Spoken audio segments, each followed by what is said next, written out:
सहेली।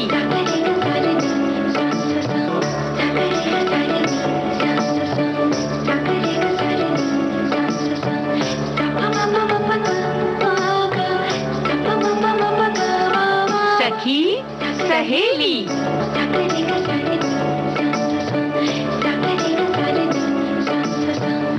सुनने वालों का बहुत बहुत स्वागत है कार्यक्रम सखी सहेली में। मैं हूं आपकी रजी मौसी और हमारे साथ है आज आपकी प्यारी छुटकी बहुरिया। जी हाँ, कैसी है छुटकी बहुरिया हमारी? हम ठीक है मौसी, आप कैसे हैं? आज हम लोगों की बहुत दिनों बाद मुलाकात हो रही है। बिल्कुल बिल्कुल, और मुझे तो बहुत अच्छा लग रहा है। हाँ, और खास इसलिए भी आज अच्छा लग रहा है क्योंकि आज हिंदी दिवस है। हाँ है ना? आज हिंदी दिवस है और हाँ, बहुत सब हमारे श्रोतागण भी कितने मतलब उत्सुक हैं अपने अपने विचार रखने के लिए। लेकिन उससे पहले हम चाहते हैं कि खूबसूरत सा गीत हम अपने श्रोताओं को सुनवाएं और उसके बाद फिर हिंदी दिवस पर बात करें। क्या कहती हो? पहले तो मौसी एक बार ये भी तो बता दें कि आज हम लोग क्या क्या सारी बातें कैसे ये कैसे तो करेंगे। बताना बहुत जरूरी है। तो हिंदी दिवस के अलावा मौसी और कौन सी बातों पर बात होगी? देखो ना, जीवन में बहुत सी बातें ऐसी होती हैं जिन्हें हम याद करते हैं और कुछ खास मौके पर तो बहुत ही याद करते हैं।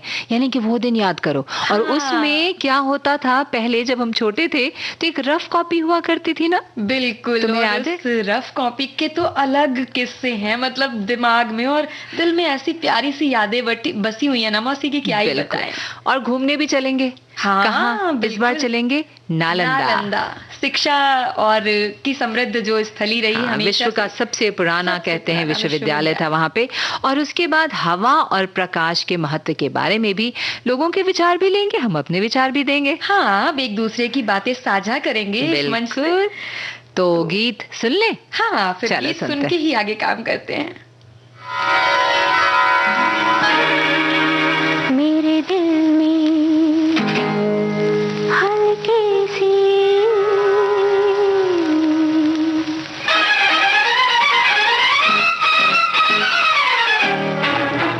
मेरे दिल में हल्की सी वो खलिश है जो नहीं थी कहीं प्यार हो न जाए, कहीं प्यार हो न जाए। मेरे दिल में हल्की सी वो खलिश है जो नहीं थी कहीं प्यार हो न जाए, कहीं प्यार हो न जाए। मेरे दिल में हल्की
हम तो अपनी राष्ट्रभाषा से बेहद प्यार करते हैं, और क्यों ना करें, हमारी राष्ट्रभाषा है। और इतनी सरल, इतनी सहज है कि जो बोलना शुरू कीजिए तो जो आत्मीयता रहती है हमारी भाषा में, वो और किसी भाषा में नहीं मिलती। भाई, हमारे देश भारत में प्रत्येक वर्ष 14 सितंबर यानी आज हिंदी दिवस के रूप में मनाया जाता है, और हिंदी विश्व में सर्वाधिक बोली जाने वाली भाषाओं में से एक है और अपने आप में एक समर्थ भाषा है। हाँ मौसी, बिल्कुल। और आज के दिन तो अलग अलग शासकीय, अशासकीय कार्यालयों में, शिक्षा संस्थाओं में भी, मतलब जगह जगह कई तरह की गोष्ठियां, सम्मेलन, प्रतियोगिताएं जैसे बड़े बढ़िया बढ़िया से कार्यक्रमों का आयोजन भी किया जाता है लोगों को जागरूक करने के लिए। बिल्कुल, ये भी एक उत्सव की तरह है। कहीं कहीं तो हिंदी पखवाड़ा और राष्ट्रभाषा सप्ताह भी मनाया जाता है।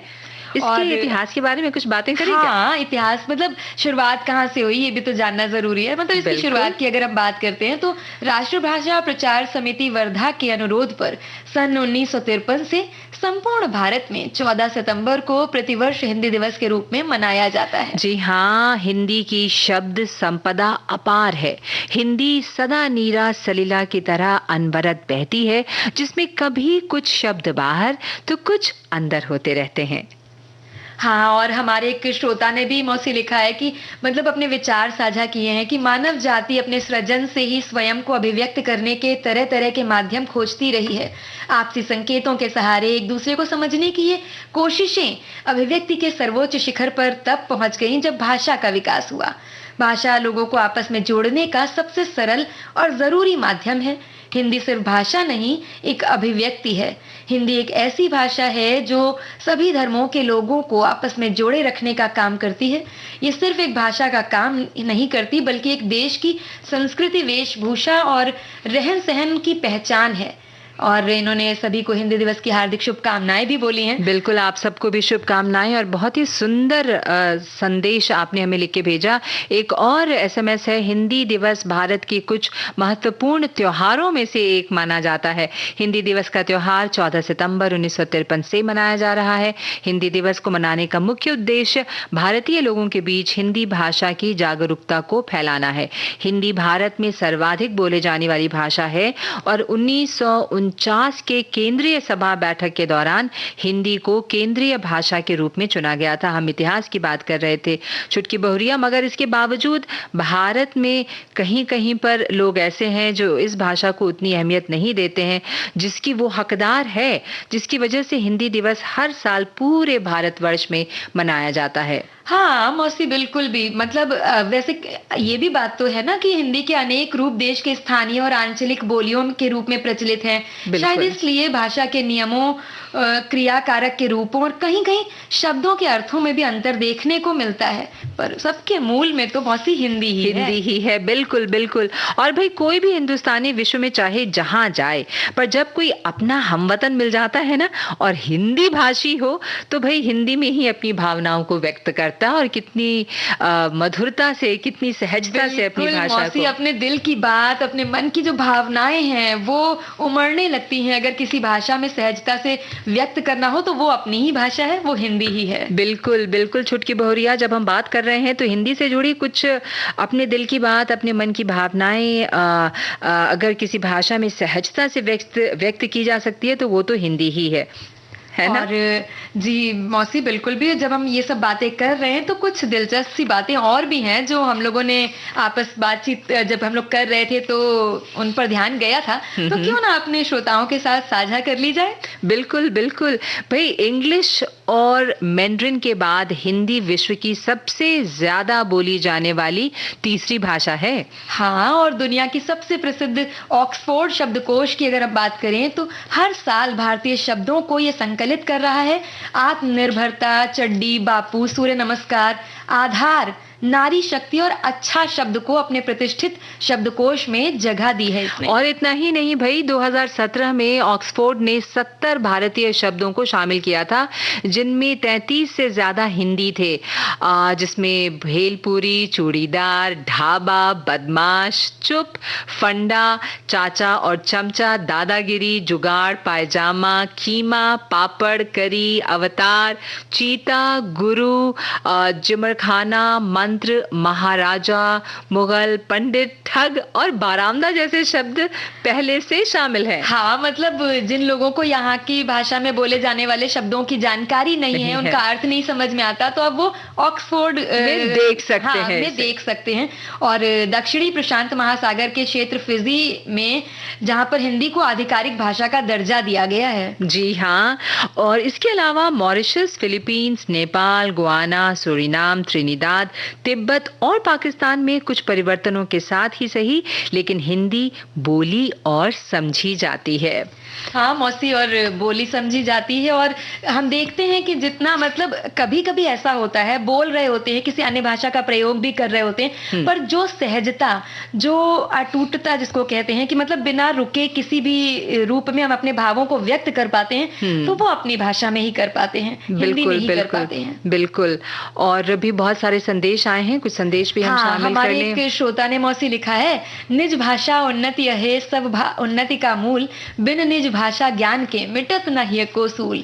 हिंदी भाषा का शब्दकोश अत्यंत वृहद, विपुल, सरस, सरल, आत्मीय और वैज्ञानिक है।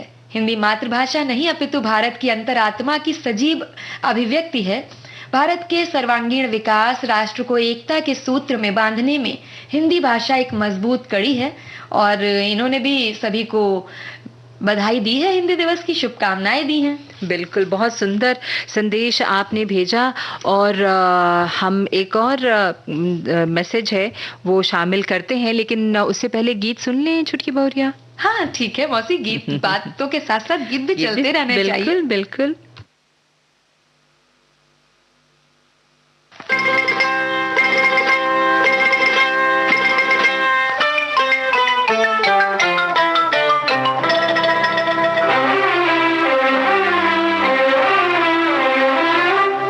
वो दिन याद करो,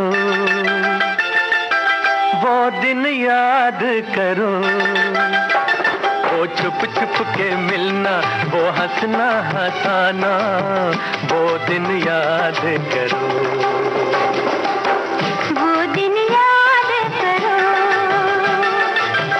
वो दिन याद करो, वो फूलों की छैया, वो मौसम सुहाना, वो दिन याद करो।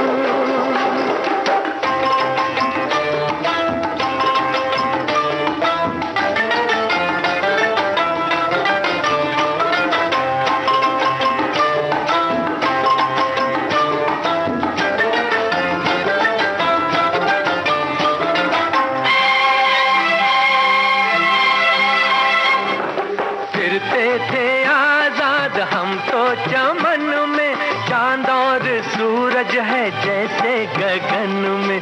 फिरते थे आजाद हम तो चमन में, चांद और सूरज है जैसे गगन में। अब तो ये जीवन है उलझन की सीमा, धड़के मेरा दिल अब धीमा धीमा, वो दिन याद करो।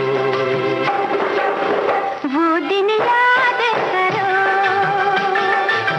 वो दिन याद करो, वो फूलों की छैया, वो मौसम सुहाना, वो दिन याद करो।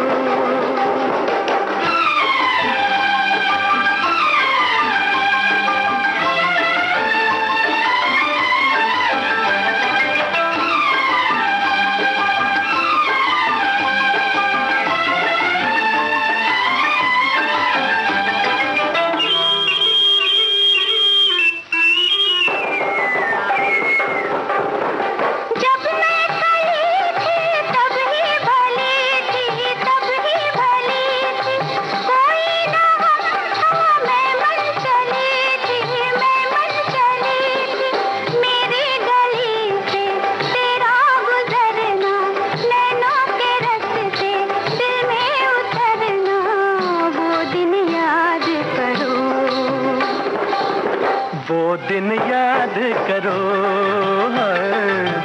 वो दिन याद करो, वो छुप छुप के मिलना, वो हंसना हंसाना, वो दिन याद करो।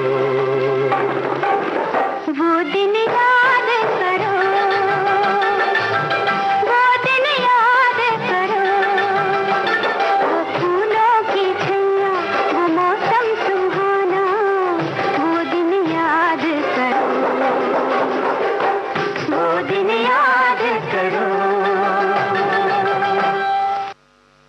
हाँ छुटकी बहुरिया, बड़ी जल्दी है वो दिन याद करने की। है अभी तो बहुत सारे हमें संदेश पढ़ने थे। हाँ मौसी, पर हमें लगा ना कि मतलब रफ कॉपी आपने बात कर दी तो अब हमारे दिमाग में ना वो पुरानी यादें सब छा गई हैं, कैसे कैसे उसमें हम क्या क्या किया करते थे, तो बस उसी जल्दी में हमने सोचा वो दिन याद कर ही लेते हैं। वो बिल्कुल याद करेंगे, लेकिन पहले और भी कुछ संदेश जो है हम शामिल कर लें।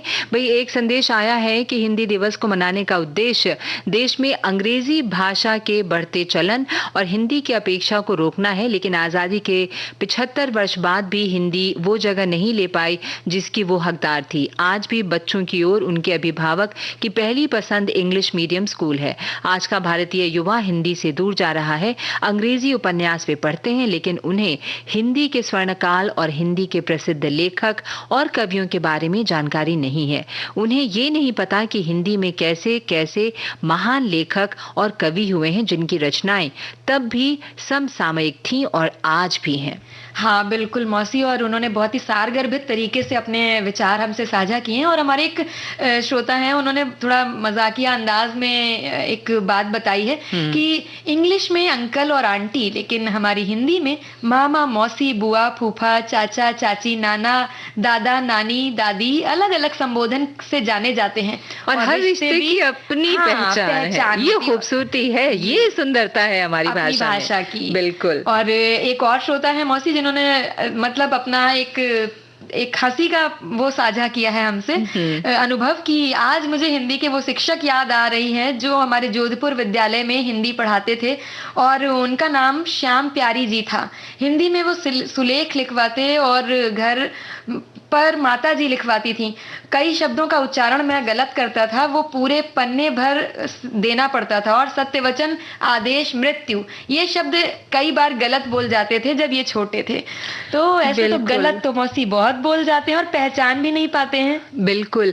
और देखो ना, कई बार हमने देखा होगा कि हिंदी अंग्रेजी की जो गिनती है वो बड़े धड़ल्ले से बच्चे कर पाते हैं, लेकिन हिंदी की गिनती नहीं कर पाते। अभी हम बात कर रहे थे ना, कुछ ऐसे अंक हैं 79, 89, ये 69, ये पढ़ने में और 95, पहचानने में बड़ी समस्या आती है मौसी सबको। ये बात तो एकदम सही कह रही हैं आप। और हमें लगता है कि हमें अपनी हिंदी पे बहुत गर्व है। आप अंग्रेजी बहुत अच्छी बोलना चाहते हैं, आप उर्दू बहुत अच्छी बोलना चाहते हैं, जरूर बोलें। भाषाएं सीखने और उसे इस्तेमाल करने में कोई गुरेज नहीं है, कोई परेशानी नहीं है, लेकिन अपनी हिंदी पे तो हम नाज करेंगे ना। हम तो करते हैं हिंदी, है ना? बिल्कुल, क्योंकि जो अपनापन, जो आत्मीयता है इस भाषा में, और इस भाषा की जो पहचान है, वो जो मिठास है, जो मिठास है, वो मतलब जोड़ कर रखने वाली। हमारे कई श्रोताओं ने भी ऐसे विचार साझा किए, तो बांधने का काम करती है। बिल्कुल बिल्कुल। और एक और संदेश है जिसे मैं शामिल कर रही हूँ कि हिंदी दिवस पर भाई साहब सभी को हिंदी की बिंदी, अल्पार्थ और पूर्ण विराम के साथ हार्दिक बधाई और ढेर सारी शुभकामनाएं तो हैं ही, लेकिन ध्यान रहे कि उसके वाक्य विन्यास में पूर्ण विराम कभी भी ना आने पाए। हम लोग हिंदी के हिंदुस्तान में हैं, सबका सम्मान अवश्य ही किया करते हैं, लेकिन जब सम्मान करने वाले रहेंगे तभी ना सम्मान क्या करेंगे। इसलिए अपने अपने सम्मान को हिंदी के साथ ही बचाते हुए सन्मार्ग पर अग्रसर रहें, यही अपेक्षा हमारा होना चाहिए। हाँ बिल्कुल मौसी, एकदम सही बात ये बोल रहे हैं। और हमारे एक और श्रोता ने भी ऐसे ही लिखा है कि कई बार भाषा सही ना हो तो संवेदनाएं आहत हो जाती हैं। बिल्कुल। भावनाओं को व्यक्त करने के लिए और कठिन से कठिन चीजों को सरल करके समझाने के लिए भाषा बहुत बड़ी भूमिका निभाती है। इसलिए भाषा का परिष्कृत होना बहुत आवश्यक है। और ये जो बिंदु इन्होंने उठाया है, ये आज के समय में, वर्तमान परिस्थितियों में बहुत आवश्यक हो जाता है, क्योंकि हम देखते हैं ना, चाहे वो मतलब डिजिटल तरीके से जो हम लोग इस्तेमाल कर रहे हैं भाषा का सोशल मीडिया पर, या फिर आपस में कितना मिला देते हैं, अलग अलग भाषाओं को मिला करके एक अलग ही भाषा की रचना कर दी है। तो अब हमको ऐसा लगता है, मतलब ये मानना है कि हर भाषा की अपनी सुंदरता है और अपना अस्तित्व है, तो उसका मान तो कम ना करें। जो भी भाषा बोले वो एक रूपता और समरसता के साथ बोले। बिल्कुल बिल्कुल। हिंद दिवस की बहुत से लोगों ने हमें शुभकामनाएं भेजी हैं चुटकी बहुरिया, और क्या लगता है कि अब हम चलें अपने रफ कॉपी की तरफ और वो दिन को याद करें, या गीत सुनवा रही हो? हाँ, गीत सुन के मौसी फिर यादों में चलते हैं। बिल्कुल।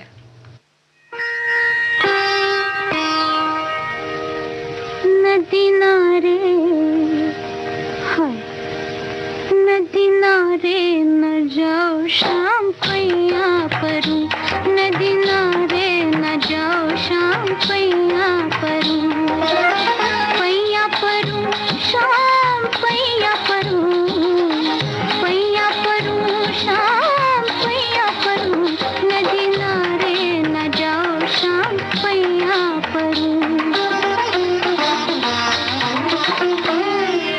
नदी नारे जो जाओ तो जब करो, नदी नारे जो जाओ तो, नदी नारे हाय, नदी नारे शाम, नदी नारे जो जाओ तो जब करो, जब करो, जब करो, बीच धारे ना ना ना, बीच धारे न जाओ शाम पैया परूं, बीच धारे न जाओ शाम पैया परूं,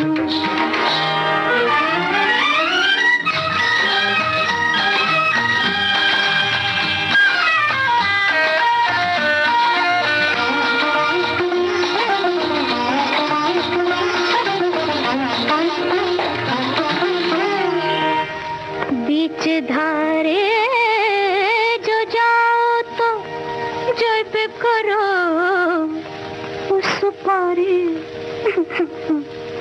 उस पारे न जाओ शाम पैया परूं, उस पारे न जाओ शाम पैया परूं, उस पारे जो जाओ तो जब करो, उस पारे जो जाओ तो,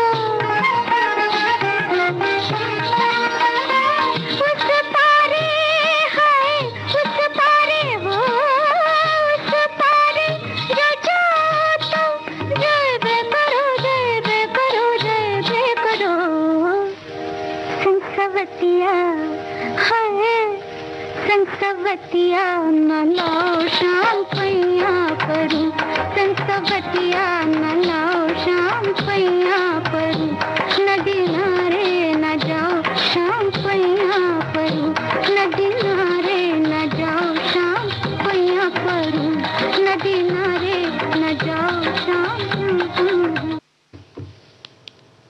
भाई वो दिन याद करो में अब रफ कॉपी की याद बहुत आ रही है, क्योंकि जब याद करो पुराने अखबार और पुरानी कॉपियाँ, पुरानी किताबें जब जाती थी, तो उस वक्त जब रफ कॉपी निकलती थी तो उसके कई बार तो उसके कवर पे जब जिल्द होती थी उसमें से भी बहुत से कागज, कई बार तो पैसे भी, रुपए भी निकल आते थे, और पीछे के जो पन्ने होते थे उसमें बहुत सी ऐसी बातें लिखी होती थी, दिल से बातें, या जो हम अपने आप को व्यक्त करना चाहते हैं और फिर उसको लिख के स्क्रिबल करके छोड़ देते थे वहां पे, है ना? कई बार आगे के पन्नों में ऐसा होता था कई बार। और मौसी जब यादें तो कहने के लिए बहुत मतलब एक ऐसा शब्द है जो अपने आप में बहुत सुंदर है और बहुत मन को छू जाता है, और जब बचपन की बातें होती हैं तो वो अलग ही सुकून देता है।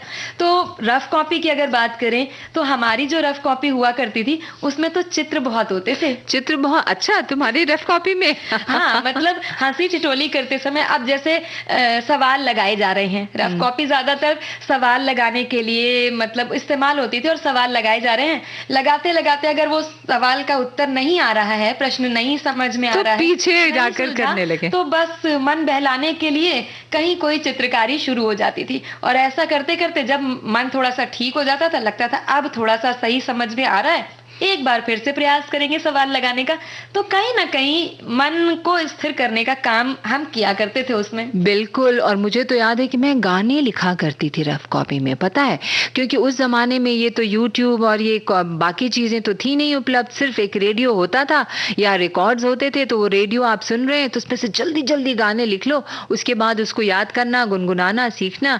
लेकिन या फिर दो दो पंक्तियां कुछ याद आ गया, किसी ने कोई बात ऐसी कह दी जो अच्छी नहीं लगी, तो उसमें जाकर अपने मन का भड़ास निकालना, इन सारे मामलों में रफ कॉपी बहुत काम आती थी। एक हमारे श्रोता ने लिखकर भेजा है कि भाई साहब बहुत ही अच्छी बात है, वर्ष के अंत में जब भरी हुई कॉपियों को बेचने का अवसर आया करता था तब उसके खाली बचे हुए पन्नों को फाड़ कर रख दिया जाता था। बिल्कुल, फिर भरी हुई कॉपी कबाड़ में बेचते थे, फिर रखी गई कॉपी का अगले साल रफ के रूप में प्रयोग किया जाता था। किंतु अब तो देखते हैं कि इसकी आवश्यकता ही बच्चों को नहीं, अपितु वे कॉपी तो कॉपी क्या साल भर की पुस्तकों को भी बेच देते हैं, जबकि हम लोग उन पुस्तकों की लाइब्रेरी बनाते थे। बिल्कुल, और हमारे एक श्रोता ने लिखा है, रफ कॉपी विद्यार्थी जीवन याद आ गया। हम पिछली कक्षा में अधलिखी कॉपी को रफ कॉपी के रूप में उपयोग में लाते थे और खाली पीरियड में उस कॉपी में चित्र बनाते थे। ये तो हमारे ही जोड़ीदार निकल आए मौसी। देखो ना, और उन्होंने अपने कुछ स्वतः विचार भी लिखते थे उसमें। ऐसा लिखा है,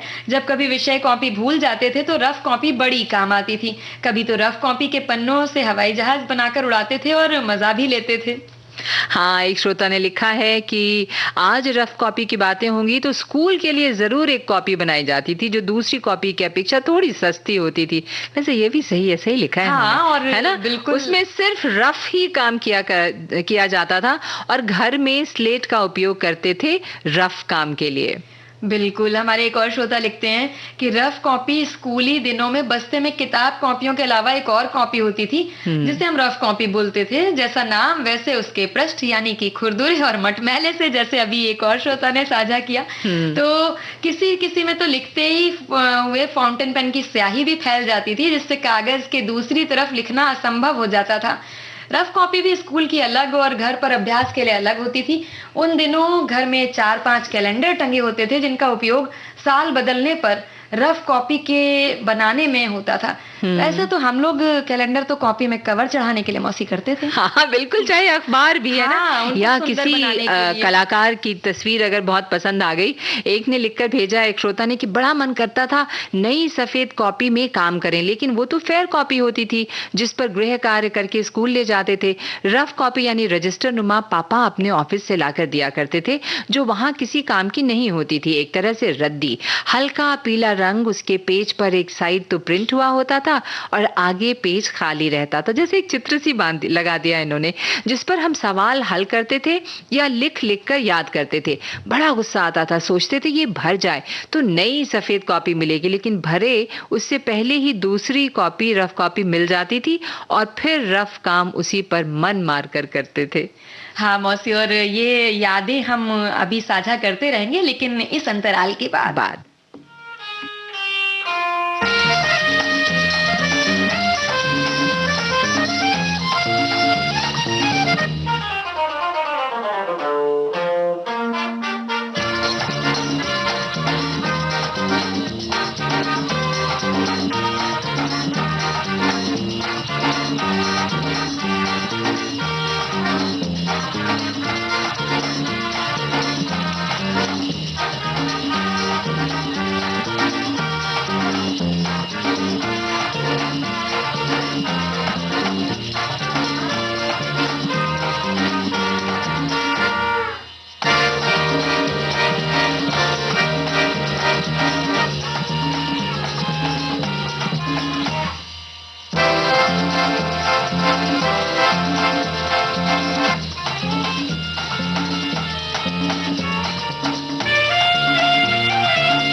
अंतराल के बाद एक बार फिर आप सबका बहुत बहुत स्वागत है कार्यक्रम सखी सहेली में। मेरे साथ है छुटकी बहुरिया और मैं रज्जू मौसी।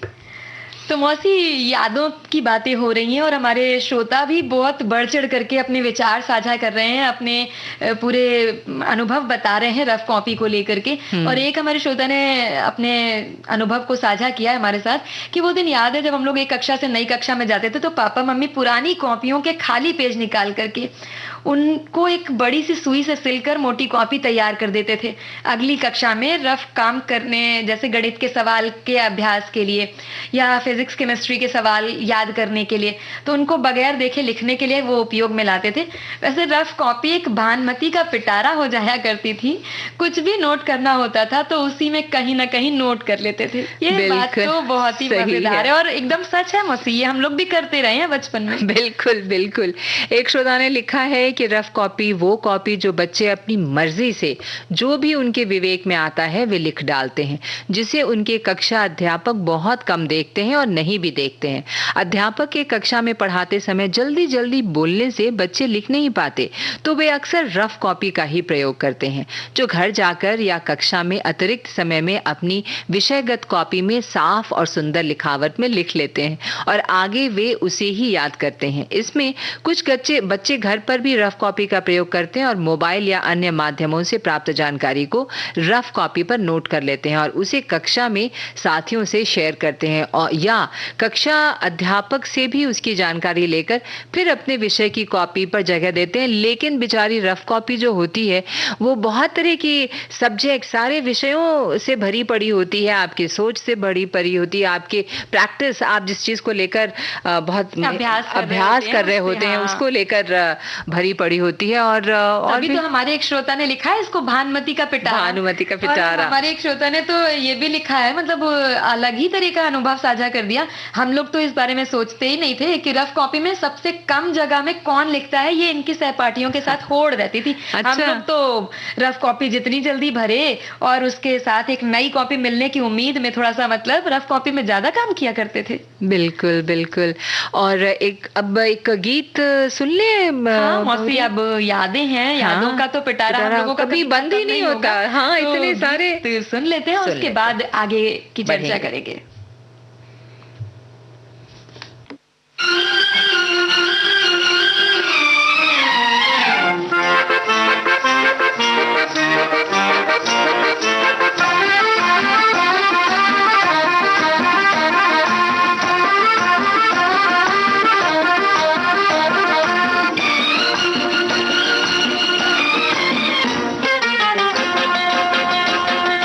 सोचा था प्यार हम ना करेंगे, सूरत पे यार हम ना मरेंगे, फिर भी किसी पे दिल आ गया। सोचा था प्यार हम ना करेंगे, सूरत पे यार हम ना मरेंगे, फिर भी किसी पे दिल आ गया। सोचा था प्यार हम ना करेंगे।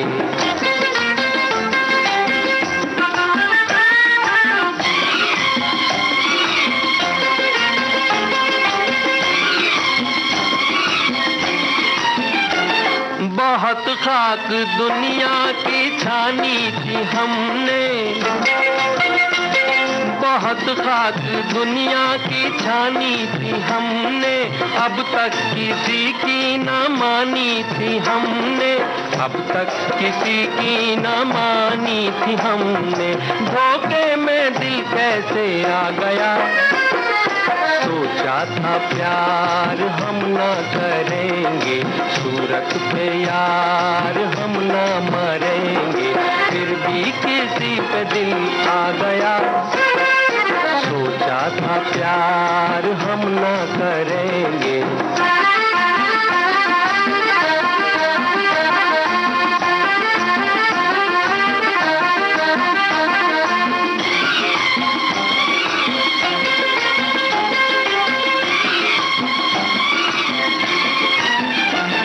अगर दिल न देते बड़ा नाम करते,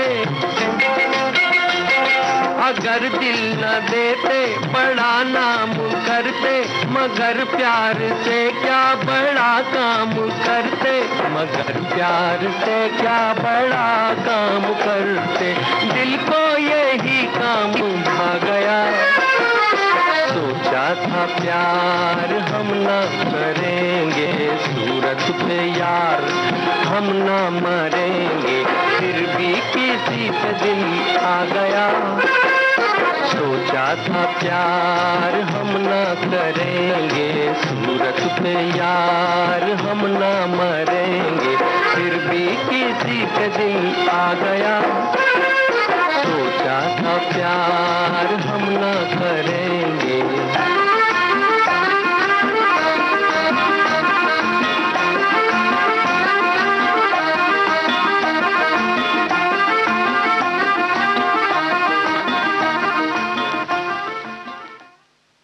पर्यटन में आज हम अपने श्रोताओं को नालंदा दिखाएंगे अपनी आंखों से, अपनी बातों से।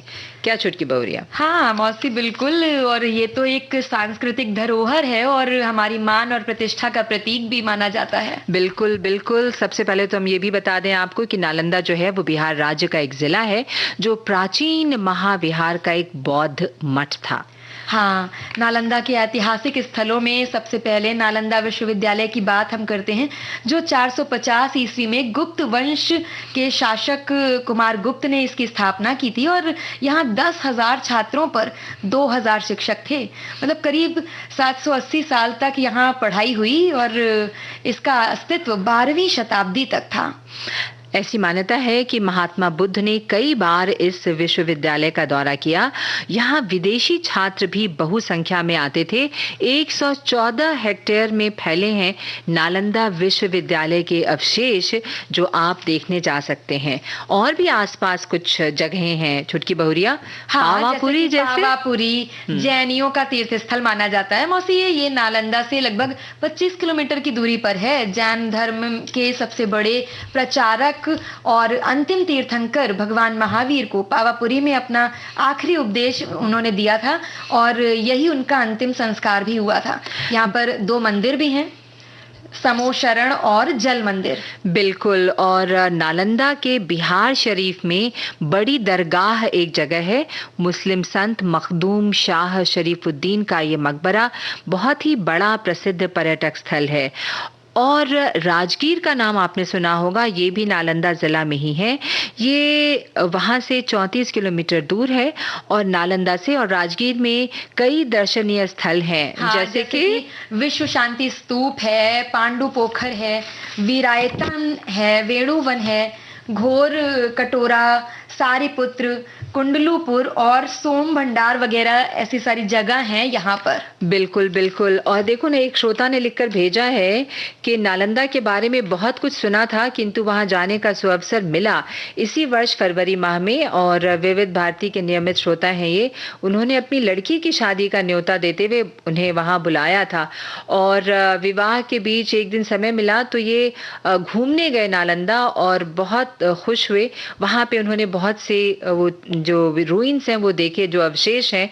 विदेशी आक्रमणकारियों ने जो विश्व के सबसे बड़े विश्वविद्यालय को कहा जाता है कि आग लगाकर नष्ट कर दिया था, जिसमें 90 लाख पुस्तकें भी कई दिनों तक जलती रही थी, ऐसा हमारे इतिहासकार बताते हैं। और क्या कहते हैं, और भी बहुत कुछ हमारे पास संदेश आए हैं मौसी। अगर नालंदा विश्वविद्यालय की बात करें तो नालंदा विश्वविद्यालय में, जैसे हम लोग अभी बात कर रहे थे कि दूर दूर से पढ़ने के लिए लोग आते थे, विद्यार्थी आते थे, तो चीन से, तिब्बत से, श्रीलंका और कोरिया आदि के छात्र भी आते थे। और जब ह्वेनसांग भारत आया था तो उस समय नालंदा विश्वविद्यालय में करीबन 8,500 छात्र और 1,510 अध्यापक थे। इसके प्रख्यात अध्यापकों शीलभद्र, धर्मपाल, चंद्रपाल, गुणमती, स्थिरमती, प्रभामित्र, इन सब की मतलब कीर्ति रही है हमारे ऐतिहासिक महत्व में। और विद्यार्थियों का प्रवेश जो था नालंदा विश्वविद्यालय में इतना आसान नहीं था, उसे बड़ी कठिनाई से होता था, क्योंकि केवल उच्च कोटि के विद्यार्थियों को ही इसमें प्रवेश दिया जाता था और शिक्षा की व्यवस्था महास्थविर के नियंत्रण में थी। शीलभद्र उस समय यहाँ के प्रधानाचार्य थे। तो ये प्रसिद्ध बौद्ध विद्वान थे। यहाँ के बहुत सारे ख्याति प्राप्त आचार्य रहे हैं और कई सौ वर्षों तक नालंदा में जो है एशिया का सर्वश्रेष्ठ विश्वविद्यालय होने का गौरव इसको रहा है। बिल्कुल बिल्कुल। हम आपको बताएं कि भाई सड़क द्वारा अगर आप जाना चाहते हैं तो पटना से 62 किलोमीटर और बोध गया से जो है वो 106 किलोमीटर की दूरी पर है और दोनों ही जगहों से बस की सेवा उपलब्ध है। हाँ, और अगर आपको ट्रेन से जाने की इच्छा हो रही है, अगर आप नालंदा की यात्रा ट्रेन से करते हैं तो हम बता दें कि नालंदा का अपना रेलवे स्टेशन है जो आसपास के शहरों से लगभग जुड़ा हुआ है और दिल्ली, पटना जैसे प्रमुख शहरों से ट्रेन आपको मतलब मिल जाएंगे, बिल्कुल मिल जाएंगे। और अगर हवाई जहाज से जाना चाहते हैं तो नालंदा में हवाई अड्डा नहीं है। आपको बता दें निकटतम हवाई अड्डा जो है वो पटना में है और वहां से आप बस, टैक्सी, ट्रेन द्वारा नालंदा पहुंच सकते हैं। तो चले नालंदा। कहाँ चले? नालंदा। बिल्कुल चलते हैं मौसी।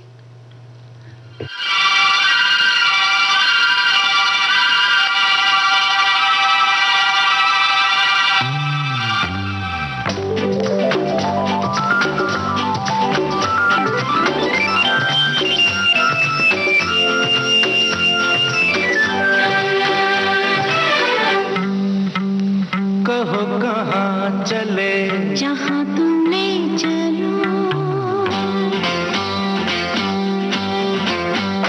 कहो कहाँ चले, जहाँ तुम ले चलो, फिर भी मंजिल कहाँ, जहाँ हमसे मिलो, कहो कहाँ चले, जहाँ तुम ले चलो, फिर भी मंजिल कहाँ, जहाँ हमसे मिलो, कहो कहाँ चले, जहाँ तुम ले चलो।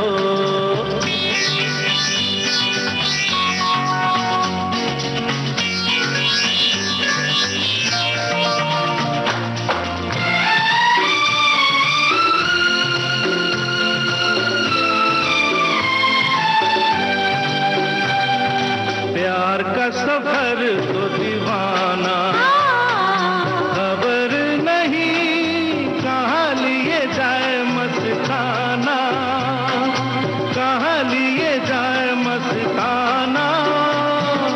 प्यार का सफर तो दीवाना, खबर नहीं कहाँ लिए जाए मस्ताना, कहाँ लिए जाए मस्ताना।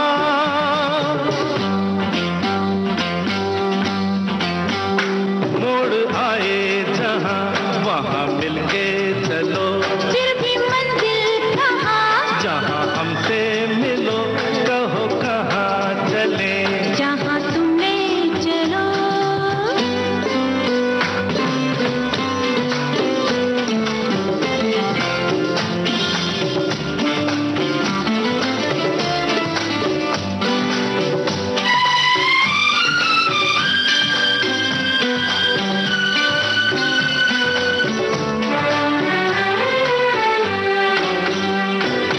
काशी घाटा बराबर से लिपट रहा साजन से जी भर के, साजन से जी भर के, काशी घाटा बराबर से लिपट रहा साजन से जी भर के, साजन से जी भर के।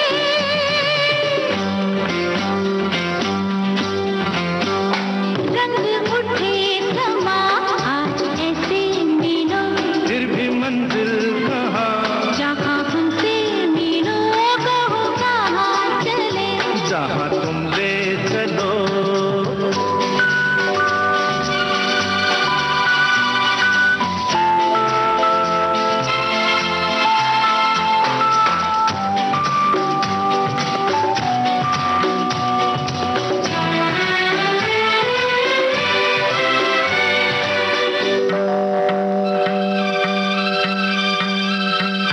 बरखा की देखो रंग रलियां, ला ला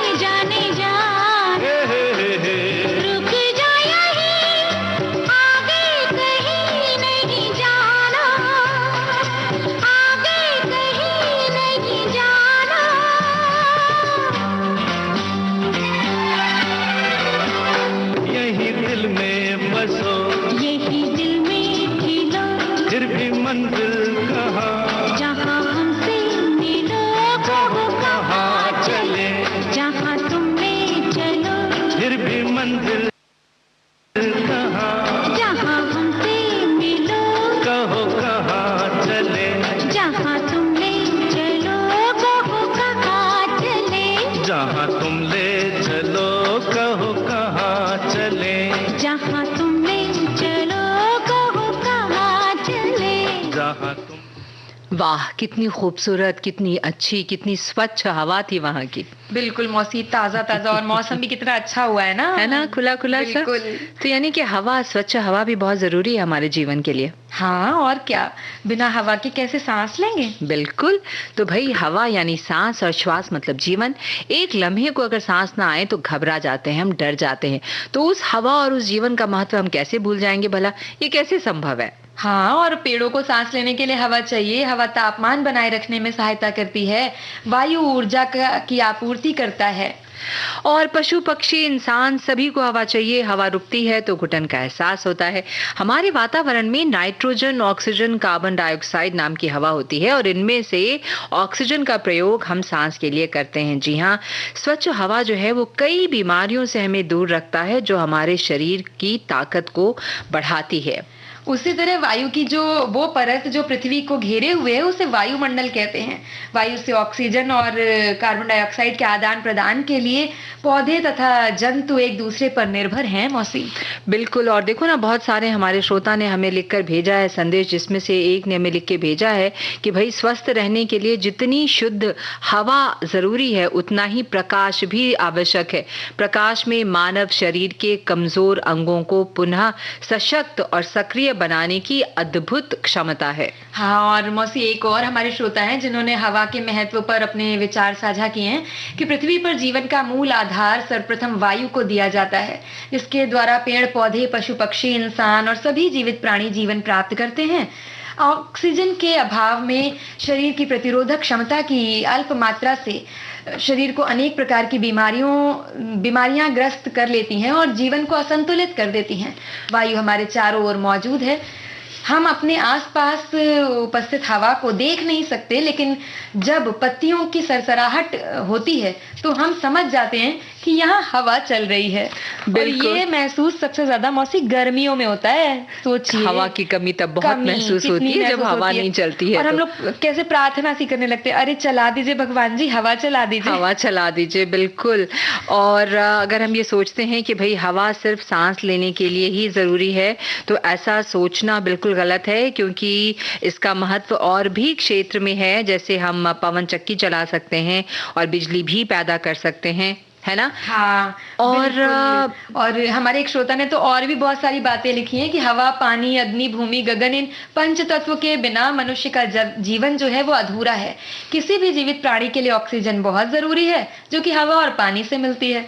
रात के बाद जब सूर्य की किरणें पेड़ पत्तों पर पड़ती हैं, तो ये किरणें हवा और प्रकाश द्वारा फोटोसिंथेसिस की क्रिया करती हैं, जिससे रात भर की कार्बन डाइऑक्साइड जैसी जहरीली गैस को सोख कर ऑक्सीजन छोड़ती हैं पत्तियां। सुबह सूर्योदय के बाद पेड़ के नीचे बैठे तो भरपूर ऑक्सीजन मिलती है और हवा और प्रकाश मानव जीवन के लिए बहुत जरूरी है। पत्तियों का हरापन भी इसी से आता है, इसलिए जिसे क्लोरोफिल नामक रसायन के नाम से जानते हैं। बिल्कुल। इसीलिए शायद विश्व वायु दिवस भी मनाने के पीछे यही उद्देश्य रहा होगा कि हम जागरूक हों अपने जो हमें प्राकृतिक चीजें मिली हुई हैं, जिसके लिए हमें कुछ पैसे नहीं खर्च करने पड़ते, जिसके लिए हमें कुछ प्रयास नहीं करना पड़ता, और हम वायु प्रदूषण करने से बचें। लोगों को जागरूक करने के लिए ये प्रयास, इसीलिए शायद ये ऐसा हुआ, क्योंकि एक हमारे पास जो मैसेज आया हुआ है उसमें उन्होंने कुछ ऐसी ही बात की है, और उनका कहना है कि भाई हवा, पानी, अग्नि, भूमि जो तुमने बताया कि ये सब बहुत ज़रूरी है। वायु जो है वो सूरज से आने वाली तेज प्रकाश की किरणों को रोक लेती है तथा पृथ्वी आवश्यकता प्रदान करती है। बहती हुई वायु का प्रयोग गेहूं से भूसा और अन्य प्रकार के वस्तुओं को उसाने में प्रयोग की जाती है। वायु के द्वारा ही पुष्पों में परागण तथा बीजों में प्रकीर्णन होता है। हवा हमारी जान से है, इसके बिना हम जीवित नहीं रह सकते। इसे शुद्ध रखना जरूरी है। प्रकाश हमें ऊर्जा देता है, प्रकाश पर तो हम बात करेंगे, लेकिन फिलहाल जो है वो हम वायु पे बात कर रहे थे, तो एक गीत मौसी चला सुन लेते हैं।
जिसके माथे पे एक दाग है, मेरा दिल जलता हुआ चिराग है। ये मेरी जिंदगी एक पागल हवा, आज इधर कल उधर मैं किसी की नहीं। ये मेरी जिंदगी एक पागल हवा, आज इधर कल उधर मैं किसी की नहीं। ये मेरी जिंदगी।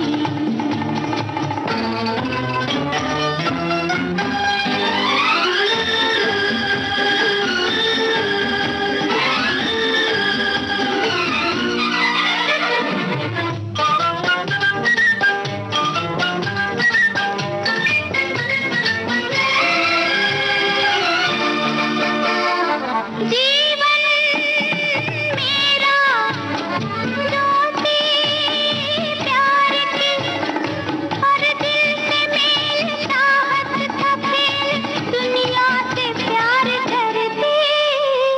मेरी महफिल सबकी राहें, चलने में तीर इतनी शरीर जैसे गगन की लाली। आज इधर कल उधर मैं किसी की नहीं। ये मेरी जिंदगी एक पागल हवा, आज इधर कल उधर मैं किसी की नहीं। ये मेरी जिंदगी। जी हाँ, हवा तो बहुत ज़रूरी है और उसी तरह से प्रकाश भी जीवन में बहुत ज़रूरी है, जैसा हमने कहा, क्योंकि सूरज जो है जिससे हमें प्रकाश मिलता है वो एक प्राकृतिक चिकित्सालय है। कई ऐसे रोग हैं छोटी बहुरिया जो सूरज की रोशनी पड़ने से ठीक हो सकते हैं। आपने सुना होगा, विटामिन डी के बारे में सुना होगा।